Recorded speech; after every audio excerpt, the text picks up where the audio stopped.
Hello, मैं शाहनवाज आपका इस लेक्चर में स्वागत करता हूं। आज मैं कंटिन्यू कर रहा हूं chapter work energy and power. और इस पार्ट 11 लेक्चर में हम डिस्कस करने वाले हैं कुछ एक्सरसाइज या numericals based on conservation of energy. Yes, इसके प्रीवियस लेक्चर में हमने जो मैकेनिकल एनर्जी के कंजर्वेशन से रिलेटेड कुछ इंपॉर्टेंट टर्म्स देखी है और इम्पोर्टेंटली वर्क एनर्जी थ्योरम देखा है। उसी पर बेस्ड आज कुछ न्यूमेरिकल देखेंगे हम इस लेक्चर में। तो ध्यान से देखिएगा, बड़े इंपॉर्टेंट न्यूमेरिकल्स हैं और डेफिनेटली ये न्यूमेरिकल्स आपके बहुत सारे कॉन्सेप्ट्स को क्लियर भी करेंगे। तो चलिए शुरुआत करते हैं पहले न्यूमेरिकल से। क्या कहा गया है इसमें? क्वेश्चन कहता है a billiards player hits a ball of the mass m gram. ठीक है, एक प्लेयर है, उसने एक बॉल को हिट किया। एक बॉल है, इसको हिट किया तो ऑब्वियसली ये बॉल क्या होगी, इस तरह से मोशन करेगी। ठीक है, ये बॉल इस तरह से जब मोशन करेगी, ठीक है, और इस बॉल का वेट कितना है या इसका मास कितना है? इसका मास है m ग्राम। ठीक है, so a billiard player hits a ball of the mass m gram. The ball acquires a velocity v। इस बॉल ने वेलोसिटी कितनी एक्वायर की है? v। जैसे ही इसको हिट किया, इनिशियली तो इसकी वेलोसिटी कितनी थी? 0, बट जैसे ही इसको हिट किया गया इसकी वेलोसिटी हो गई v। अब यहाँ पर पूछा गया है what is the work done by the player of the ball. What is the work done by the player of the ball.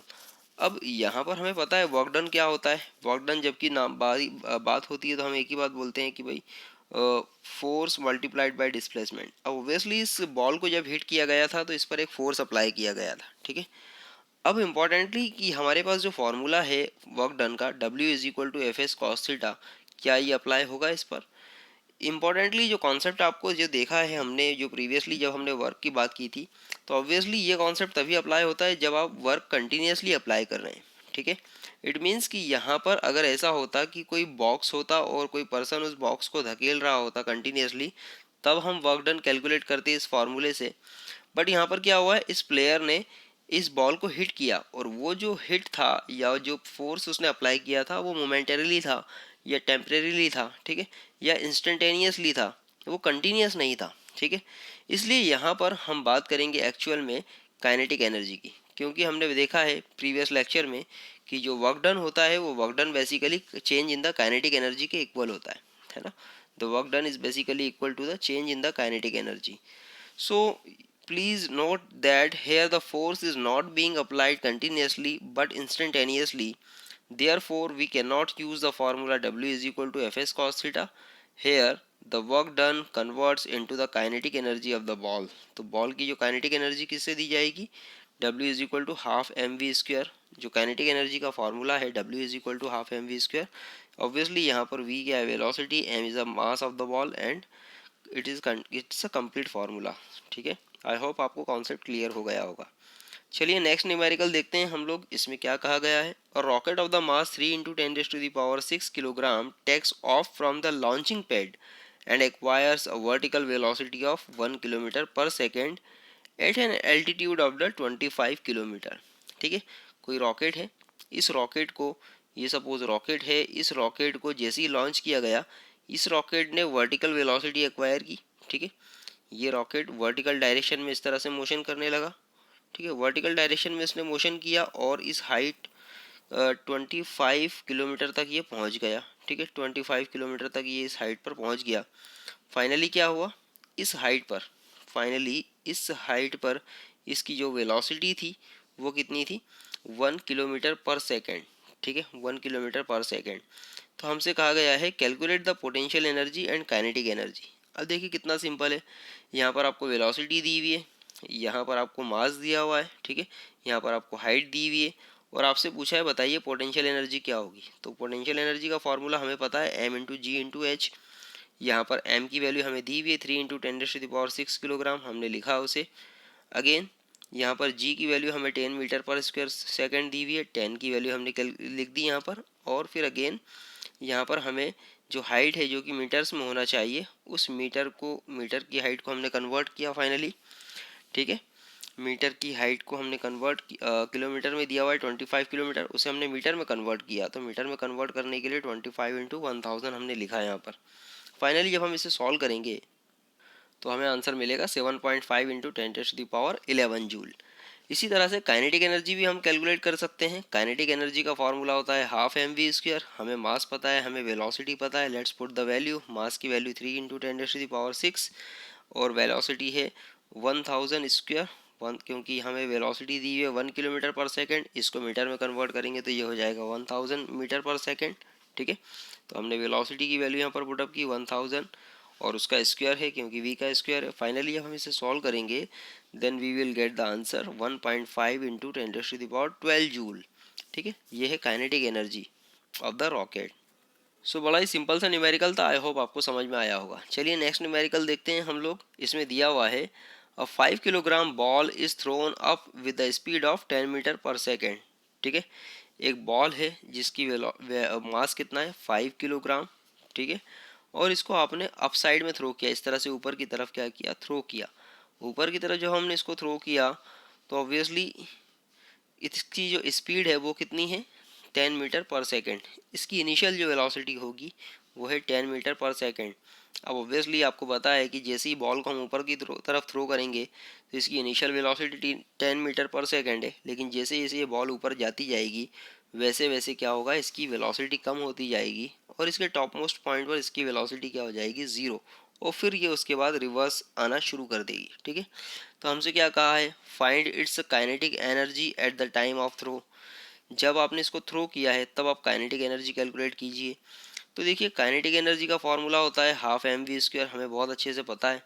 और हमें मास दिया है बॉल का, कितना दिया है मास 5 किलोग्राम। ठीक है, तो हमने मास की जगह पुटअप किया 5 किलोग्राम, इसको हम सब, और वी की वैल्यू दी हुई है हमें, है ना, वी की वैल्यू हमें दी हुई है 10 मीटर पर सेकेंड।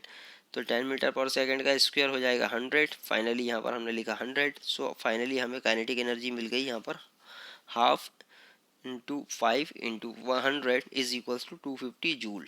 ठीक है, अब देखिए यहाँ पर क्या कहा है, find its potential energy when it reaches the highest point. हमें इसकी पोटेंशियल एनर्जी कैलकुलेट करने के लिए कहा है जब ये इसके हाईएस्ट पॉइंट पर पहुंच जाए।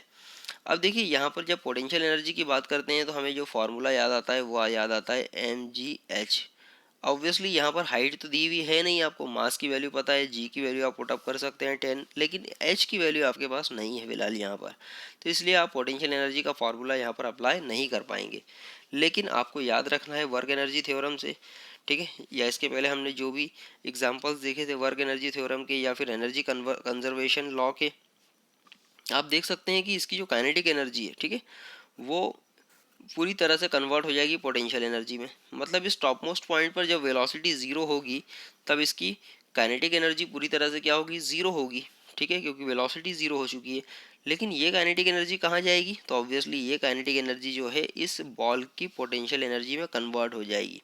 ठीक है, तो टॉप मोस्ट पॉइंट पर इसकी जो पोटेंशियल एनर्जी होगी वो वही होगी जो इनिशियल पॉइंट पे इसकी काइनेटिक एनर्जी थी।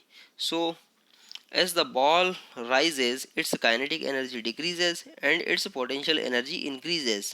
ठीक है, क्या होगा, काइनेटिक एनर्जी धीरे धीरे कम होगी, क्यों, क्योंकि वेलोसिटी रिड्यूस हो रही है, और पोटेंशियल एनर्जी बढ़ती जाएगी क्योंकि एच की वैल्यू यहाँ पर बढ़ती जा रही है। ठीक है, इसलिए पोटेंशियल एनर्जी यहाँ पर बढ़ती जाएगी again. So at the top most point of the motion the ball comes momentarily at the rest. ठीक है, बॉल रुक जाएगी। So the kinetic energy becomes zero at this point and the kinetic energy has been converted into the potential energy. Therefore, potential energy at the topmost point will be equal to the kinetic energy of the throw और वो हो जाएगी 250 joule. जो हमने पहले calculate किया वही यहाँ पर क्या होगी, पोटेंशियल एनर्जी होगी। इसके बाद देखिए थर्ड पॉइंट हमसे पूछा है what is the height to which it rises. हमें हाइट कैलकुलेट करने के लिए कहा है। तो अब देखिए हाइट हम आसानी से कैलकुलेट कर सकते हैं। हमें पोटेंशियल एनर्जी पता है इसकी कितनी है 250 जूल, और पोटेंशियल एनर्जी का फार्मूला हमें पता है mgh। तो फाइनली हम रख सकते हैं mgh इज इक्वल टू 250। यहाँ पर वैल्यू पुटअप की, यहाँ से हम h कैलकुलेट कर सकते हैं, क्यों, क्योंकि m की वैल्यू हमें पता है, g की वैल्यू हमें पता है। So finally h is equal to 250 divided by 5 × 10। ठीक है, और हमें आंसर मिल जाएगा h is equal to 5 metre. ठीक है, तो यहाँ से हमने हाइट भी कैलकुलेट कर ली। इसके बाद हमसे पूछा है what is the work done by the force of gravity mg। ठीक है, फोर्स ऑफ ग्रेविटी का वर्क डन क्या होगा, वर्क डन क्या होगा। अब हमें देखिए, अब यहाँ पर ग्रेविटी का जो फोर्स है ना, ग्रेविटेशनल जो फोर्स है या ग्रेविटेशनल अट्रैक्शन है, वो तो कॉन्स्टेंटली अप्लाई रहता है किसी भी बॉडी पर। जैसे ही आप किसने किसी बॉडी को ऊपर की तरफ फेंका, ऊपर की तरफ थ्रो किया, तो ऑब्वियसली आपने फोर्स लगाया ऊपर की तरफ, फोर्स लगाया ऊपर की तरफ, ठीक है। ऑब्वियसली अब यहाँ पर जो ग्रेविटेशनल अट्रैक्शन होगा वो तो नीचे की तरफ होगा, ठीक है, क्योंकि अब जो अर्थ का जो अट्रैक्शन फोर्स होगा इस बॉल के लिए वो क्या होगा, नीचे की तरफ। ऑब्वियसली बॉल का जो मोशन हो रहा है वो ऊपर की तरफ हो रहा है, ठीक है। तो यहाँ पर अब अगर ग्रेविटी के लिए हम लोग वर्क डन अगर कैलकुलेट करें, ग्रेविटी के लिए वर्क डन अगर हम लोग कैलकुलेट करें, तो ऑब्वियसली यहाँ पर जो ग्रेविटेशनल फोर्स है जो नीचे की तरफ है और जो मोशन ऑफ द बॉल है वो ऊपर की तरफ है, इन दोनों में कितना है, 180 डिग्री का एंगल है। इन दोनों में फेज डिफरेंस है 180 डिग्री का, ठीक है। तो अब क्योंकि यहाँ पर देखिए, ये जो ग्रेविटेशनल फोर्स है ये कॉन्स्टेंटली अप्लाइड है इस बॉडी के ऊपर, मोमेंटरीली या टेम्परेरीली या इंस्टेंटेनियसली अप्लाइड नहीं है, इसलिए हम यहाँ पर अब जो फार्मूला है वो पुटअप कर सकते हैं, W is equal to F S cos theta. तो यहाँ पर फोर्स की वैल्यू हो जाएगी, ऑब्वियसली फोर्स कितना होगा, जितना उस बॉडी का वेट होगा, mg, ठीक है, और s कितना होगा, जो हाइट होगी वो, और कॉस थीटा। अब यहाँ पर हमें पता है mg की वैल्यू हमें दी हुई है 5 और g की वैल्यू 10 है, ठीक है। h की वैल्यू जो होगी वो 5 अभी हमने कैलकुलेट की, और cos थीटा, थीटा की वैल्यू हो गई 180 डिग्री। सो फाइनली हम यहाँ पर w कैलकुलेट कर पाएंगे -250 जूल। अब देखिए यहाँ पर ये नेगेटिव वर्क का एग्जांपल है, क्योंकि आप देख सकते हैं यहाँ पर नेगेटिव सिंबल सामने आ रहा है, ठीक है, नेगेटिव साइन सामने आ रहा है। और ऑब्वियसली ये होता भी है कि जब भी हम फोर्स और डिस्प्लेसमेंट दोनों एक दूसरे के अपोजिट डायरेक्शन में हो, जैसा कि यहाँ पर हो रहा है, बॉल ऊपर की तरफ जा रही है और फोर्स जो हो रहा है वेट की वजह से नीचे की तरफ लग रहा है, ठीक है, ग्रेविटेशनल अट्रैक्शन का। तो ऑब्वियसली यहाँ पर फोर्स और डिस्प्लेसमेंट दोनों की डायरेक्शन अपोजिट है एक दूसरे के, तो ऑब्वियसली ये क्या है, नेगेटिव वर्क का एग्जांपल भी है, इसलिए यहाँ पर W की वैल्यू कैसी है, नेगेटिव है, ठीक है। अब यहाँ पर हमें नेक्स्ट क्या पूछा है हमसे, what do you interpret from the result of ABC। सो देखिए, रिजल्ट से हमने क्या कैलकुलेट किए, हमने work done by the force of gravity calculate किया -250 जूल, ठीक है। अब यहाँ पर हम change in the kinetic energy अगर कैलकुलेट करें, ठीक है, तो देखिए इनिशियल लेवल पर काइनेटिक एनर्जी थी और फाइनल लेवल पे जो काइनेटिक एनर्जी थी, ठीक है, तो हम फाइनल माइनस इनिशियल अगर करें तो फाइनल काइनेटिक एनर्जी क्या थी, जीरो, क्योंकि वेलोसिटी और टॉप मोस्ट पॉइंट पे हो गई थी जीरो, और इनिशियल काइनेटिक एनर्जी थी 250 जूल, तो हमने यहाँ पर 250 जूल पुटअप किया। So finally change in the kinetic energy हमें आंसर मिला -250 जूल। तो यहाँ से आप देख सकते हैं जो हमने वर्क एनर्जी थ्योरम में देखा था या फिर एनर्जी कंजर्वेशन लॉ में हमने देखा था कि work done by the force, ठीक है, work done by the force is equals to the change in the kinetic energy. तो यहाँ पर भी वो प्रूफ हो रहा है, work done by the force of gravity जो है यहाँ पर -250 जूल है, और ये एग्जैक्टली इक्वल है किसके, change in the kinetic energy के। So we can say work done by the force of gravity is equals to change in the kinetic energy, ठीक है। ये तो हो गया पहला कंक्लूजन। दूसरा कंक्लूजन इन तीनों रिजल्ट से ये निकलता है, work done by the force of gravity हमें पता है -250 जूल, ठीक है। अब हम अगर change in the potential energy की बात करें कि पोटेंशियल एनर्जी में चेंज कितना हुआ, तो ऑब्वियसली देखो वो क्या होगा, potential energy at the final minus potential energy at the initial. अब potential energy at the final जो होगी वो क्या थी, 250 जूल, हमें पता है क्योंकि सारी की सारी काइनेटिक एनर्जी कन्वर्ट हो गई थी पोटेंशियल एनर्जी में टॉप मोस्ट पॉइंट पर। वहीं पर इनिशियल काइनेटिक एनर्जी तो जीरो थी, क्योंकि हाइट की वैल्यू जीरो थी इनिशियल लेवल पे, इसलिए इनिशियल काइनेटिक एनर्जी क्या, पोटेंशियल एनर्जी क्या है, जीरो, सॉरी, ठीक है, इनिशियल पोटेंशियल एनर्जी जो होगी वो क्या होगी, जीरो। तो हम यहाँ पर पुटअप कर सकते हैं 250 minus zero is equals to 250 joule. अब यहाँ पर अगर आप ध्यान से देखें तो work done by the force of gravity और change in the potential energy दोनों की वैल्यू सेम है, लेकिन दोनों एक दूसरे के अपोजिट हैं, या फिर मैं ऐसा कहूँ कि एक निगेटिव है और एक पॉजिटिव है। तो डेफिनेटली हम कह सकते हैं कि work done by the force of gravity जो होगा, work done by the force of gravity जो होगा वो होगा माइनस या negative of the change in the potential energy. Potential energy में जो चेंजेस होंगे उसका हमेशा क्या होगा, निगेटिव होगा। तो यहाँ से दो इंपॉर्टेंट कंक्लूजन यहाँ पर निकलते हैं, ठीक है। सो काफ़ी सिंपल से एक्सरसाइज थी, काफ़ी इंपॉर्टेंट न्यूमेरिकल्स से, कॉन्सेप्चुअल न्यूमेरिकल्स से, आई होप आपको समझ में आए होंगे, और इससे आपके जो कॉन्सेप्ट थे कंजर्वेशन ऑफ मैकेनिकल एनर्जी और वर्क एनर्जी थ्योरम से रिलेटेड वो और ज़्यादा पुख्ता हुए होंगे और ज़्यादा मजबूत हुए होंगे। तो आप इस लेक्चर को एटलीस्ट 2 से 3 बार ज़रूर देखिएगा, ताकि आपके सारे डाउट जो हैं वो जल्द से जल्द क्लियर हो जाएं। और इसके अलावा भी अगर आपको कोई डाउट है, कोई क्यूरीज है, then you can comments to me, surely I will reply. Thank you, thanks for watching. और आपने अगर अभी तक इस चैनल को सब्सक्राइब नहीं किया तो प्लीज़ आपको जो सामने फेस आइकॉन दिख रहा है इस पर क्लिक कीजिए और इस चैनल को सब्सक्राइब ज़रूर कीजिए। Thank you, thanks for watching.